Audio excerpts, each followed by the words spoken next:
টার্সেলের ভিত্তি হবে, এটা যেহেতু পুরোটা চামড়ার ভিত্তি হবে, ঠিক আছে। এখানে পুরোটা সিম্পল করে দেওয়া আছে, এখানে পুরোটা রাউন্ড করে সিম্পলের ভিত্তি হবে, যে একদম পুরোটা রাউন্ড করে এখানে পুরোটা সিম্পলের ভিত্তি আছে, কোনো ডাইস হবে না, এখানে পুরোটা ডাইসের ভিত্তি হবে। যে এই চাকুয়া যেটা আছে এটাকে ডাইসের ভিত্তি হবে, ঠিক আছে। রক ডাইস বলা হয়, এটা রক ডাইসের ভিত্তি হবে, এটা বকলেস দেওয়া আছে, ঠিক আছে।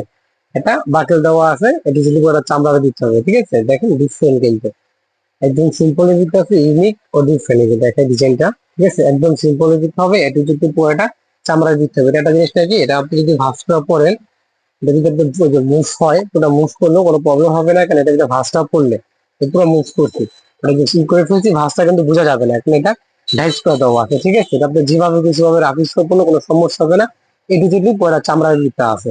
এই টাক্সের গুলো একটা জিনিসটা কি, এটা আপনি একের লগে 10 বলতে একটা কথা আছে না, এবং একের লগে 10, এটা আপনি যদি সবটার সাথে পড়তে পারবেন, জিন্স গ্যাবার্ডিং ফর্মাল পাঞ্জাবি শেরানি কাবলি দিয়ে এভরিথিং সবার সাথেই যাবে, ঠিক আছে। এটি যদি পুরো চামড়া দিতে হবে, সোলটা হলো অরিজিনালি টিপি আর রাবার সোলটাও আছে, অরিজিনালি টিপি আর রাবার। আপনি বাইক টাইক চালার পরে যেভাবে কিছু রাখিতে বলো 1 ইয়ার করতে পারবেন, আশা করি সোল ফাটা আর কোনো কিছু কোনো কমপ্লেন নিয়ে আসবেন না, কোনো কমপ্লেন আসবেও না, কারণ সেগুলো খুবই ভালো সোল, অরিজিনালি রাবার সোলের দিতে হবে। আর এটি যদি পুরো চামড়ার দিতে হবে, ডিফারেন্ট ইউনিক আছে, কোয়ালিটি ফুল আছে, ঠিক আছে। 100% চামড়ার দিতে হবে, ঠিক আছে। যেভাবে খুশি ভাবে রাখিতে বলো 1 ইয়ার্স করতে পারে। এগুলো প্রতিটা প্রোডাক্টের প্রাইস কিন্তু আমরা একদম রিজনেবল প্রাইসে দিচ্ছি, একদম রিজনেবল প্রাইসে দিচ্ছি।